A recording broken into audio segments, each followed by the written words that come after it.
Shabbat Shalom a todos.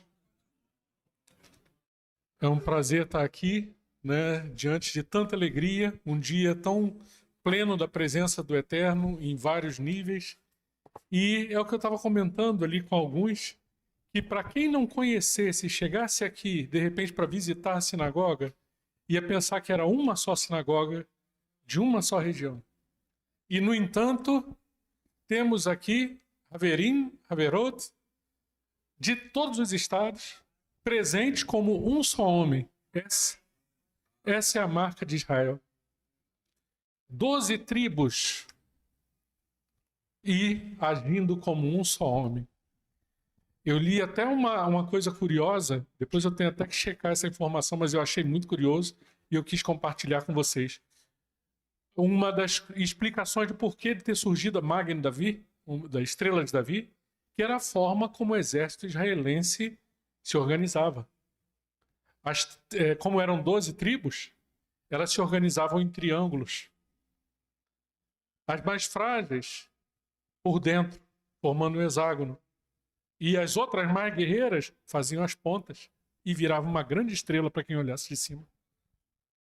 Como um só homem, uma só estrela de Davi. Então essa eu acho que é uma marca que a gente vê aqui, olhando os irmãos, essa unidade. E o Rabino Maurício me chamou para cá para exatamente falarmos dessa questão da unidade no corpo do Mashiach, da unidade da palavra e da unidade, digamos assim, estrutural de que é ser o judaísmo do Mashiach. Não é só uma questão de bandeiras. Não é uma questão de clubes, como se fossem clubes de futebol. Eu sou do time tal, eu sou do outro. Não. É muito mais sério e mais profundo. Eu estava vendo aqui o Rosh Vinícius comentando sobre o purê de batata. E, brilhantemente aqui, completado pela suma desse purê, que é o sangue do Mashiach, que corre em nossas veias, num nível até mais profundo do que a gente imagina. Eu vou falar isso daqui a pouco. Não só no nível físico, não, tá? Eu vou explicar daqui a pouquinho. Mas essa unidade de termos filhos do mesmo pai, em termos também de visões, a gente tem que aprender a ter, gente, visão de reino. Visão de reino. Eu vou falar agora um pouquinho disso, porque é uma mensagem para todos nós que cremos em Hashem através do caminho e verdade e vida que Ele enviou. Existem muitas formas de judaísmo, mas qual é aquele que tem o selo do Eterno? É aquele que foi pago com o sangue do seu Filho. E ninguém melhor do que Ele, que Ele mesmo vem falar. Um só é o vosso Pai que está nos céus, e um só é o vosso Rabi, que é o Mashiach. Então, através dele, nós temos, para ter essa unidade como reino, não só no judaísmo messiânico, nós estamos num papel, numa oportunidade de ouro que o Eterno está dando. Nós temos uma bem-aventurança enorme de o Eterno ter escolhido a cada um de nós para estar aqui agora, no meio, no shamash da menorá, no meio da balança entre o judaísmo e o cristianismo. É como eu até comentei com alguns, que há 1700 anos parece que explodiu, entre aspas, uma bomba espiritual que separou dois povos, que antes eram um povo só, que antes andavam todos juntos. Se você pega Gálatas 2, você vai ver que Kefa, Yaakov e Yohanan cuidavam dos Yehudim em Jerusalém, vivendo o judaísmo em Jerusalém. Mas Shaul, Paulo, Silas e Barnaba iam pregar os goi. E ambos davam as destras em comunhão. Um só reino, um só corpo. Nós fomos chamados não para incitar mais guerras, e o fulano é o meu adversário. Nós fomos chamados para derrubar a muralha de separação que havia no meio. Nós fomos chamados para ser uma só oliveira. Romanos 11. Alguns galhos foram cortados. Não foi a oliveira cortada, como foi mencionado pelo cristianismo durante 1700 anos. Ah, a oliveira foi cortada, nós somos o novo Israel. Errado. Alguns galhos foram quebrados. Mas o que será deles de volta quando forem reintroduzidos na sua própria oliveira? É para isso que nós fomos chamados, para a casa de Israel. Quando o Rav Maurício insiste tanto na doutrina, que tenhamos os rituais, que tenhamos as coisas todas, você imagina alguém que nunca ouviu falar de Yeshua, que nasceu dentro do judaísmo ortodoxo, que chega aqui, vai se sentir em casa. Eu conheço esses ritos, eu conheço essas práticas, mas opa, vem o Rav aqui, falou de Isaías 53, eu nunca vi essa Haftará, porque ela foi escondida, a Haftará de Isaías 53. Quando ele ouve, ele fala, meu Deus, isso existe. Esse é o Mashiach de Israel. Pronto. Um Yehudi, quando ele retorna para a sua própria oliveira natural, o que o Rabino Shaul fala? Que aquilo é como vida entre os mortos. Aquilo tem uma carvalhada, tem uma força maior do que, não diminuir nos goi, mas muito maior. É um temor, é uma reverência, é um amor ao eterno, de quase rasgar a veste, de prantear por ele a quem, né, como diz a profecia de Zacarias 12:10, que nos últimos dias o Eterno derramaria um espírito de súplica e de graça sobre a casa de Israel e a casa de Judá, e olharão para mim por causa daquele a quem eles transpassaram, e prantearão por ele como quem pranteia por um filho unigênito. Um Yehudi que sempre tenha sido criado no judaísmo, que entrasse aqui hoje e visse essa luz que você não vê por aí, ele ia se indagar, que luz é essa? O que tem de diferente? Eles são Yehudi igual a mim, por que eu nunca vi essa luz? Aí ele ia ouvir o shiurim, ele ia ouvir as músicas, ele ia ouvir falar de Isaías 53, ele ia ouvir falar do Salmo 22, que rasgaram as minhas vestes, né? Que lançaram sorte sobre minha túnica, que perfuraram minhas mãos e meus pés, que passam por mim, zombam de mim, meneiam a cabeça dizendo confiou em Deus, que Deus o livre. Ele iria ouvir que foi vendido por 30 moedas de prata, Zacarias 11. E ele ia ouvir também que essas moedas de prata não era simplesmente ser comprado por 30 moedas de prata, mas que essas moedas de prata seriam arrojadas no chão do templo, jogadas no chão do templo. E também ia ouvir pela profecia de Zacarias 11 que aquelas moedas seriam usadas para comprar o terreno do oleiro, o Aceldama, que Yehudá Iscariote comprou. Quer dizer, depois que ele arrojou as moedas foram usadas para comprar esse campo do oleiro. Profecia cumprida à risca. Ele iria ouvir falar também, esse Yehudi, se entrasse aqui. Exulta, ó filha de Sião, alegra-te, porque o teu rei vem justo e humilde, montado sobre o jumentinho. E ele ia lá checar no Talmud se isso era verdade. E o que ia estar escrito lá no Talmud?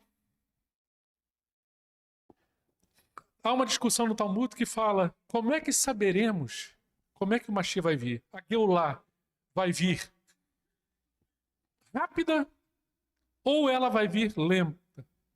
E o que o Talmud vai falar? Depende. Se aquela geração for justa, a Geulá vem rápida, com o Mashiach vindo sobre as nuvens do céu. Se ela for totalmente justa, aquela geração. Mas se ela não for justa, ele vem, a Geulá virá a seu tempo, e o Mashiach virá humilde e montado no jumentinho. Ele ia ouvir tudo isso aqui e ele ia prantear. Porque ele ia entender que mais de 300 profecias em toda a Taná apontam de forma inequívoca para o Mashiach Yeshua. Ele é a nossa unidade. Ele é que faz de nós todos um só homem, um Israel. E não só para cá, para ser o Mashiach que salva Israel. A missão ela é muito maior. Isso está testificado em Yeshayahu 42, e 49 também. Pouco é que sejas meu servo. Te farei como uma aliança pelo povo e uma luz para as nações. Só que a missão é maior. O Zohar vai nos explicar. A missão ela é muito maior. É um tikkun olam. Não é só a cura deste mundo. É a cura do universo. É a cura... Mas como assim a cura do universo? O que os Targumim vão falar? Targum Yonatan, Ben Uziel e vários outros. Quem é o Memra do Eterno que estava com ele antes de todas as coisas? Quem é a palavra do Eterno? O Mashiach. Através de quem todas as coisas foram feitas. Você consegue pensar no anjo mais elevado que possa haver na escala celestial? Então, acima dele está o Mashiach. Porque até esse anjo veio à existência através daquele que é a palavra do Eterno. Ah, mas isso aí parece coisa... Não, não parece coisa de cristianismo. É totalmente judaico. Isso está citado na literatura cabalística inteira, no Zohar. Isso está citado nos Targumim, né? E ele é, então, antes de todas as coisas.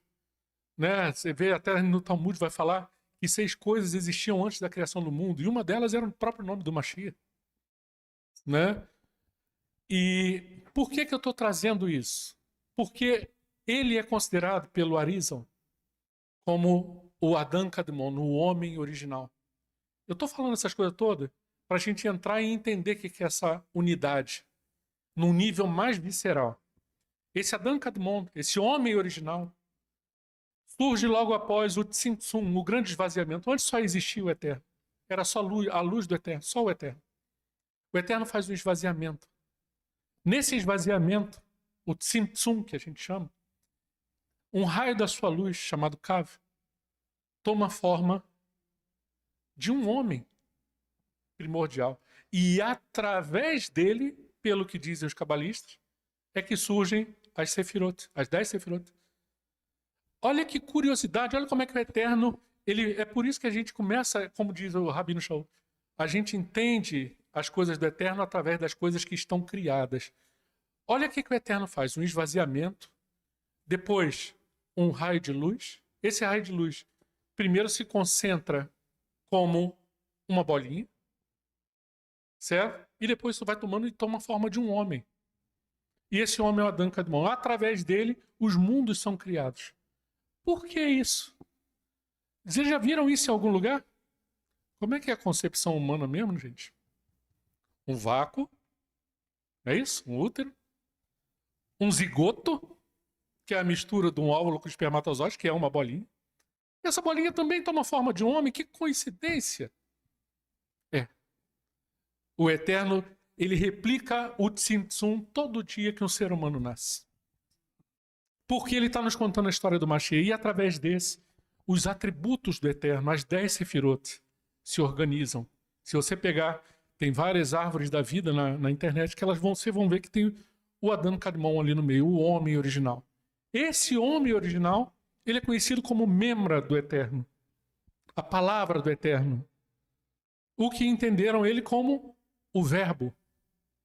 No princípio era o verbo. O verbo estava com Deus e o verbo era... Está faltando o artigo ali, né? O verbo era divino. Tinha uma origem divina. Ah, mas o verbo era... Não, o verbo não está escrito isso. Está faltando o artigo. Vamos para o grego. O verbo tinha uma origem divina. E qual é a diferença disso? A diferença é muito simples. Ele não é a palavra de Deus? Quem está chegando aí para vocês? É a minha palavra, não é? Mas eu estou aqui. Eu continuo sendo eu. Quem chegou para vocês aí foi a minha palavra. Não é verdade? Ah, então a palavra do Luiz Felipe é o Luiz Felipe? Não. Procede de mim, emana de mim e faz conhecer tudo o que eu sou e tudo que eu estou pensando. Mas não sou eu. Eu sou aqui. Eu sou um. Metáfora estabelecida. Mas assim a gente entende a unidade do Eterno e a missão e a origem do Adão Kadmon do Mashiach. Esse então se faz carne. Vem ao mundo para realizar uma missão do Eterno muito importante. A humanidade foi quebrada. Os vasos de luz, da luz celestial, foram quebrados. E isso precisava de uma reconstrução. Cada um de nós somos almas imperfeitas por causa da queda. Temos hoje manchas de sujeira, que são os pecados. Alguém precisava fazer a reparação disso tudo. Mas como vimos brilhantemente agora, toda expiação envolve o derramamento de sangue. É o pagamento.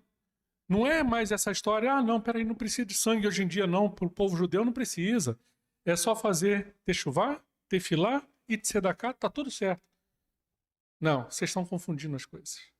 Se você for analisar mesmo toda a Torá, é o sangue que faz expiação pela alma, porque a vida do corpo está no sangue.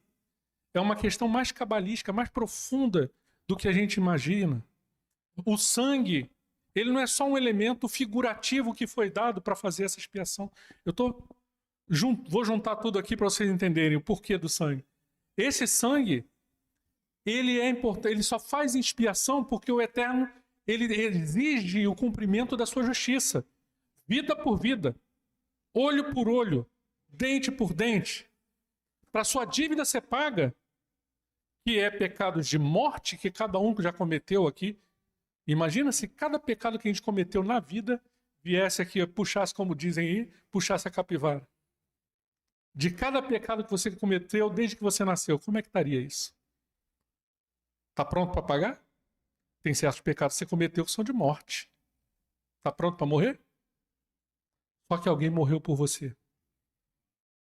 Essa é a chamada boa nova. Essa é a boa notícia. O servo sofredor de Isaías 53 já veio e pagou. E com isso, com o derramar do sangue dele, ele fez essa unidade, juntando cada um de nós, judeus, não judeus. Não debaixo de uma bandeira denominacional, é uma visão de reino muito maior. Um só corpo.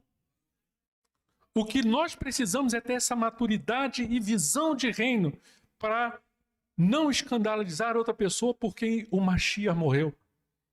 Mas para, falando a verdade, trazer de volta aqui, como eu falei, parece que houve uma explosão entre o povo judeu e os cristãos. O povo judeu, infelizmente, grande parte dele ficou sem enxergar o Mashiach. Qual é a nossa tarefa? Mostrar o Mashiach. Dentro de um contexto judaico. Vivendo judaísmo.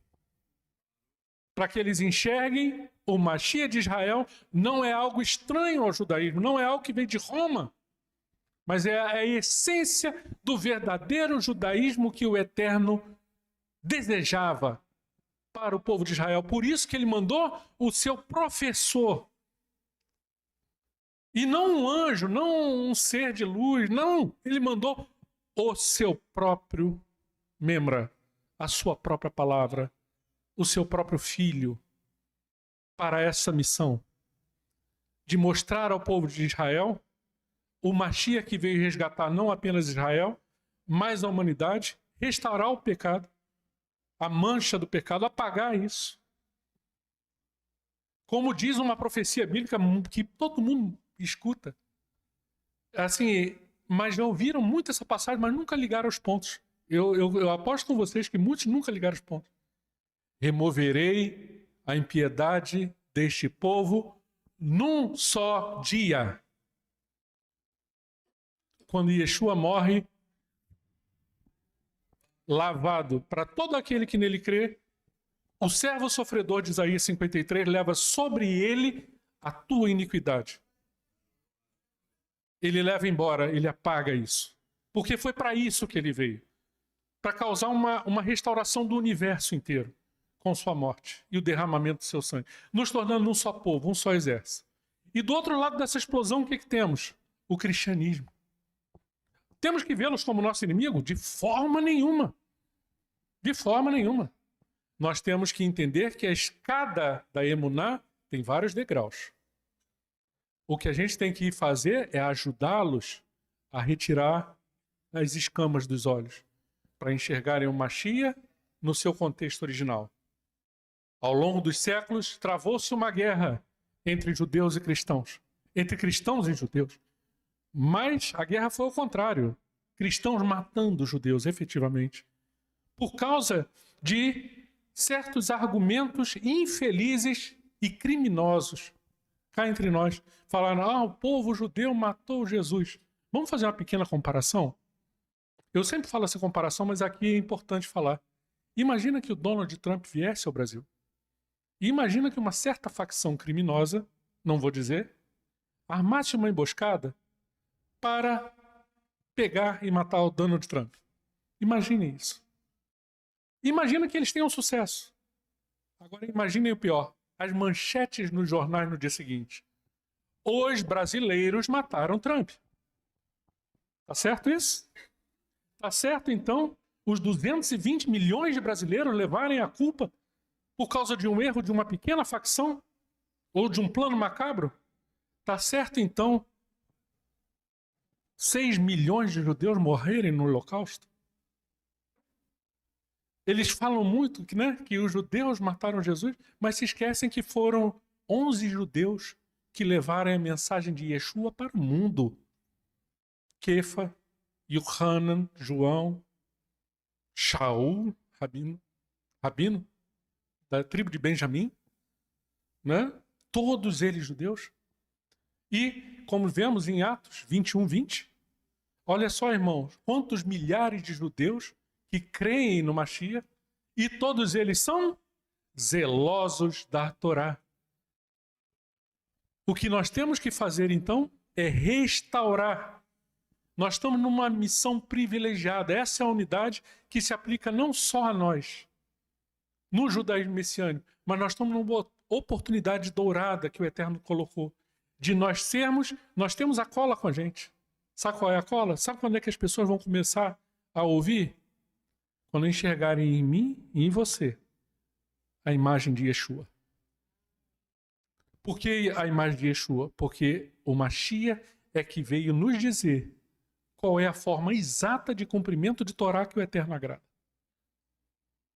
E quando as pessoas olharem para você e enxergarem o semblante do Machia através do seu fruto do Espírito, da sua alegria, da sua paz, da sua longanimidade, da sua benignidade, da sua gentileza, da sua bondade, que é a sua generosidade, da sua mansidão, da sua emuná, da sua confiança no Eterno e do seu domínio próprio, que é o fruto do Espírito, e do amor que cola todo.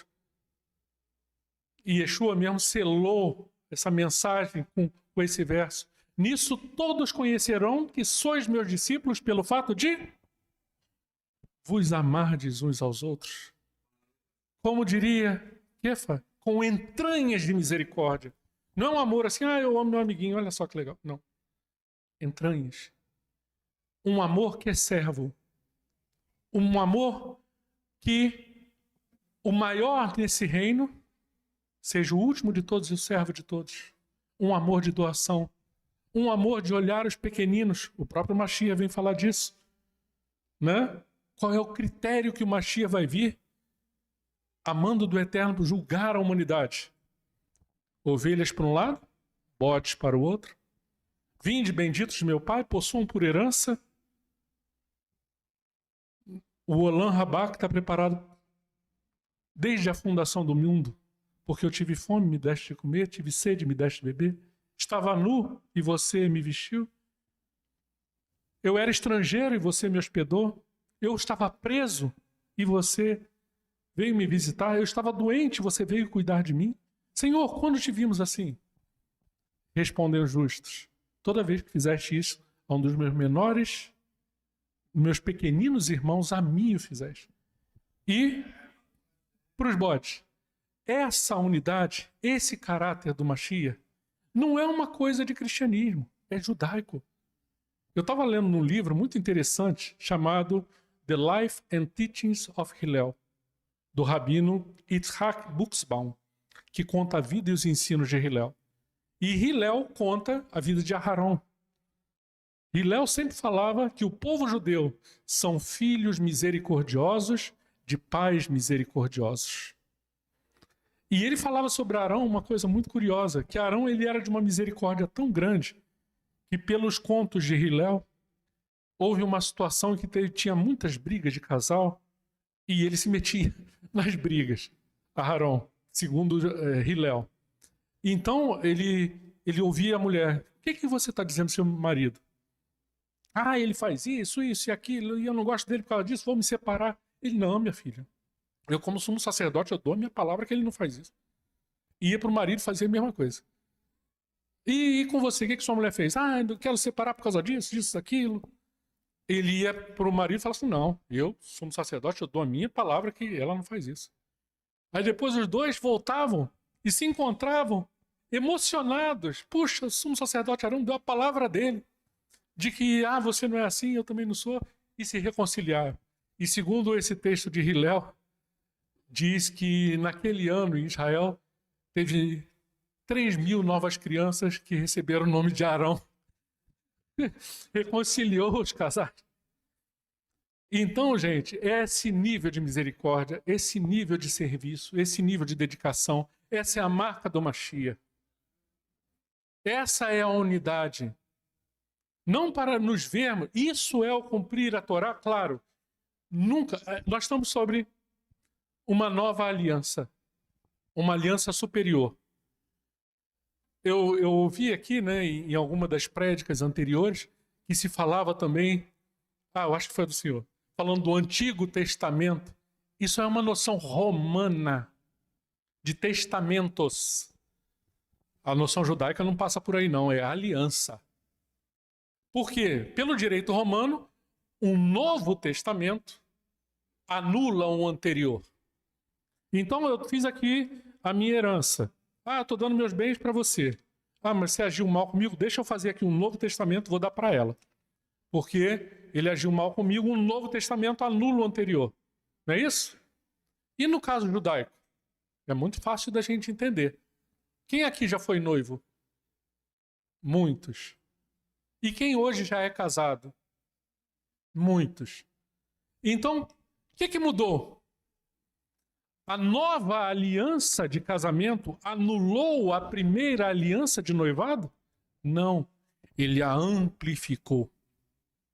Ele tornou ela mais profunda, mais comprometida, mais plena e mais coberta de vida, a tal ponto que com essa nova aliança vocês puderam gerar seus filhos. A nova aliança não vem substituir a primeira, vem complementá-la e aprofundá-la. Rabino hoje comentou sobre a questão da doutrina. E a doutrina, Yeshua vivia um judaísmo do seu tempo. Ele foi trazido para esse povo para nos unificar das 12 tribos, não só para a tribo de Judá, para acabar com qualquer forma de inimizade, para que as pessoas enxergassem o reino em nosso coração, em nossa vida. Nós temos que ser espelhos do Mashiach, porque ele é o Rabi que o Eterno prometeu. E tudo que ele nos ensinou a viver, essa forma do judaísmo, sem anular a Torá, sem anular aquilo tudo que vivemos, mas trazendo esse espelho da essência do Mashiach, essa é a cola. Isso é ser o sal, não só o sal dentro do saleiro não, tá, gente? Nós temos que ser sal no mundo. E luz do mundo. Essa é a designação que o Mashiach nos deu para que fôssemos sal e luz do mundo. E como é que somos isso? Vivendo esse judaísmo que Hillel contou sobre Arão, vivendo esse judaísmo de entrega, olhando e se importando com os pequeninos do Mashiach, né? Vivendo esse judaísmo de humildade. A humildade é o último degrau da escada da sabedoria. É o último. Entrega. O reino do eterno é o inverso dos reinos do mundo. Os reinos do mundo, as pessoas impõem, metem o dedo e dão ordens. E esse se acha o maior. Não. O reino do eterno é como uma árvore. Quanto maior o caule, mais galhos esse caule sustenta sobre si. Então, gente, só para não me alongar, porque o meu tempo está curto, mas eu queria deixar essa mensagem da união, não só nossa, mas termos uma visão de reino. Lembrando que para todas as pessoas que vieram tanto de cristianismo quanto do judaísmo ortodoxo, nós temos que resplandecer a luz do Mashiach, para que vejam em nós essa alegria, esse fruto, e falem assim, vem cá, eu quero isso na minha vida. E para aqueles que vieram de Roma, os pilares podem deixar, não se preocupe, isso é trabalho do eterno. Os véus naturalmente caem. Você não precisa ficar em guerra, debate, não. Seja você, seja a luz do Mashiach. E que quando você for essa luz do Mashiach, o que é engano, naturalmente o véu vai caindo. As escamas vão caindo, dos dois lados. Nós estamos aqui, nessa oportunidade última e única, para destruir essa muralha de separação. Sermos um só corpo do Mashiach. Tirando os enganos. Como é que a gente tira os enganos? Brigando? Discutindo? Falando mal do outro? Não. Mostrando a verdade em submissa alegria. Que o Eterno abençoe a todos vocês em nome de Yeshua HaMashiach. Shalom, shalom.